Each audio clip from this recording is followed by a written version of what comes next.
नमस्कार स्टूडेंट्स, आपकी प्रैक्टिस बहुत अच्छी चल रही होगी। आप बहुत अच्छी तरह से रिवीजन कर रहे हैं ना। कल मैंने आपको क्वेश्चन दिए थे चैप्टर 1 के, आपने कर लिए। देखिए, एक बार जरूर करें, ठीक है, और प्रैक्टिस बहुत अच्छी तरह से करें। देखिए, रिवीजन बार बार करें, एक बार करने से काम नहीं चलेगा, बार बार रिवीजन करिए, ठीक है, और सैम्पल पेपर करिए। बस दो काम आप डेली करिए, एक चैप्टर वाइज रिवीजन करिए और एक सैम्पल पेपर डेली करिए। राइट। मैं आज चैप्टर 2 का कुछ आपको बताना चाह रहा हूँ कि 2 में किस तरह के क्वेश्चन आ सकते हैं। देखिए, चैप्टर 2 में जो क्वेश्चन आ सकते हैं, यदि आपके पास एनसीईआरटी हो तो आप इसे खोल लें। मैं आपको बता देता हूँ कि क्या कंडीशन हो सकती है। आपके एनसीईआरटी में पेज नंबर इस पर जो ग्राफ बने हुए हैं, ठीक है, जो एक्सरसाइज आपकी 2.1 है, उस पर एक क्वेश्चन आपको मिल सकता है। यदि कोई ग्राफ इस तरह से बना हो कि वो ग्राफ एक्सेस को एक जगह कट करेगा तो उसके जीरोज क्या होते हैं, 1 होते हैं। यदि कोई ग्राफ एक्सेस को दो जगह कट करेगा तो उसके 2 जीरोज होते हैं, है ना। इस तरह के क्वेश्चंस आप ग्राफ बेस्ड क्वेश्चन आ सकते हैं। वहाँ पर ग्राफ बना होगा और आपसे पूछा जाएगा बताओ जीरोज क्या हुआ। तो इस तरह के क्वेश्चन की प्रैक्टिस आपको जरूर होनी चाहिए। 2.1 एक्सरसाइज में एक नंबर का क्वेश्चन आपको मिल सकता है। बहुत अच्छी तरह से करने की कोशिश करें। देखिए, कंसेप्ट को ढंग से समझें और अप्लाई करने की कोशिश करें स्टूडेंट, ठीक है। क्वेश्चन कहीं से भी क्रिएट होगा, लेकिन बेस जो होगा वो एनसीईआरटी बेस्ड ही होगा, ठीक है। ऐसा नहीं कि बहुत ज़्यादा टफ क्वेश्चन आएंगे या बहुत इधर उधर क्वेश्चन आएंगे, उसकी आवश्यकता नहीं है। सेलेक्टेड पार्ट करें और बहुत अच्छी तरह से रिवीजन करें। दूसरा क्वेश्चन आपको कैसे मिल सकता है 2 नंबर का? वो क्वेश्चन मिलेगा आपको कि आपको या तो पॉलिनोमियल्स के जीरोज पूछेगा या पॉलिनोमियल बनाने के लिए कहेगा, ठीक है। जीरोज के बीच रिलेशन वेरीफाई करने के लिए कह सकता है। पॉलिनोमियल बनाया कैसे जाता है, जीरोज कैसे निकाले जाते हैं और जीरोज का उनके कोफिशिएंट, पॉलिनोमियल के कोफिशिएंट के क्या रिलेशन है, ये बात पूछ सकता है, ठीक है। ये जो एग्जाम्पल आपके हैं, एग्जाम्पल 3 और एग्जाम्पल 4, रियली बहुत अच्छे स्टूडेंट्स हैं। इन पर डिपेंड क्वेश्चन आ सकता है, ठीक है। इस तरह के क्वेश्चन एग्जामिनेशन आ सकते हैं। जरूर एक बार समझने की कोशिश करें कि इनका क्या मीनिंग है। जरूर समझोगे ना, अच्छी तरह से प्रैक्टिस करिए, कोई आपको प्रॉब्लम बिल्कुल नहीं आएगी। और देखिए, दूसरी बात, इस चैप्टर में आपसे पूछा जा सकता है यहाँ पर क्वाड्रेटिक पॉलिनोमियल्स के जीरोज और क्यूबिक पॉलिनोमियल्स के जीरो किसी रिलेशंस हैं। या तो कोई क्वाड्रेटिक पॉलिनोमियल है, उसके 2 जीरोज होंगे अल्फा और बीटा, और क्यूबिक पॉलिनोमियल्स है, उसके जीरोज अल्फा बीटा गामा होंगे। आपको बहुत अच्छी तरह से पता होगा कि क्या रिलेशन है। इसमें हम बहुत सारी वीडियो आपको बना चुके हैं, या आप उनको देखना चाहें तो इस कंसेप्ट में बहुत कुछ क्वेश्चन अवेलेबल हैं, आप वहाँ जाके देख सकते हैं।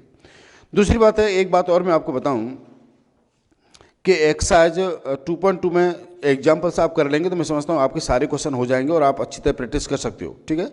देखिए, इस बात का ध्यान रखें कि यदि जीरोज गिवन है तो पॉलिनोमियल कैसे बनाते हैं, और दूसरी बात इस बात का ध्यान रखें यदि कोई पॉलिनोमियल दे रखा है तो जीरोज कैसे निकालते हैं, ठीक है। मिडटर्म स्प्लिट करते हो या और कुछ करते हो, ये बात आपको बहुत अच्छी तरह से पता होनी चाहिए, राइट। तो इस तरह के क्वेश्चनों की प्रैक्टिस जरूर बनाना है। दूसरी बात है स्टूडेंट्स के एक पॉलिनोमियल को दूसरे पॉलिनोमियल से डिवाइड कैसे करते हैं, ठीक है। आपसे पूछा जाए कि x-1 से आप x³ + 4x + 5 को डिवाइड करिए, तो डिवाइड कैसे करते हैं, ये बात आपको बहुत अच्छी तरह से पता होनी चाहिए। और इसके लिए आप ध्यान रखें, एग्जाम्पल नंबर 8 और एग्जाम्पल नंबर 9 इस क्वेश्चन को बार बार कर लें, ठीक है ना। ये क्वेश्चन आप बार बार करेंगे तो मैं समझता हूँ बहुत कुछ कंसेप्ट आपका क्लियर हो जाएगा, ठीक है। एग्जाम्पल नंबर 9 और एग्जाम्पल नंबर 8, इन दोनों क्वेश्चनों को आप बार बार करेंगे तो बहुत कुछ क्लियर हो जाएगा। और इसके बाद इसकी जो एक्सरसाइज है उसमें क्वेश्चन आपके पास 3rd और क्वेश्चन नंबर 4 है, इन 2 क्वेश्चनों को भी कर लें तो मैं समझता हूँ ये चैप्टर आपको कंप्लीट हो जाएगा, ठीक। इस तरह के क्वेश्चन आएंगे, लेकिन इसमें कुछ क्वेश्चंस मुझे नहीं दिख रहे हैं जो पेपर में आ सकते हैं, जो आपके एनसीईआरटी एग्जाम्पल में इस तरह के क्वेश्चंस हो सकते हैं कि फाइंड द वैल्यू ऑफ के, ठीक है।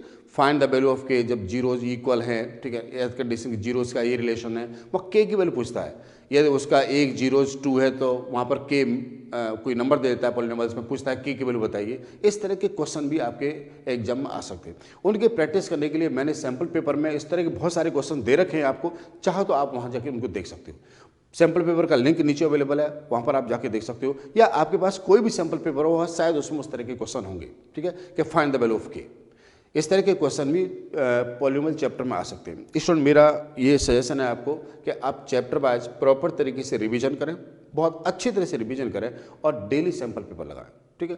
जब तक आप सैम्पल पेपर डेली नहीं लगाएंगे तब तक मैं समझता हूँ इतनी अच्छी प्रैक्टिस नहीं बन पाएगी। बहुत अच्छी प्रैक्टिस करने के लिए ज़रूरी है कि आप डेली चैप्टर वाइज काम करें, चैप्टर वाइज बहुत डेली काम करें। आप ऐसा नहीं है कि मैंने चैप्टर कर लिया अब इसे करने की जरूरत नहीं है, ऐसा नहीं स्टूडेंट्स, बार बार करना है हमें और बहुत तसल्ली से करना है, ठीक है। और एक बात को हमें ये भी ध्यान रखना है कि हम किस स्टैंडर्ड के स्टूडेंट्स हैं, भाई हमारे प्री बोर्ड में कितने नंबर आए, है ना, हम किस लेवल पर हैं, थोड़ा प्रैक्टिकल भी सोचना है।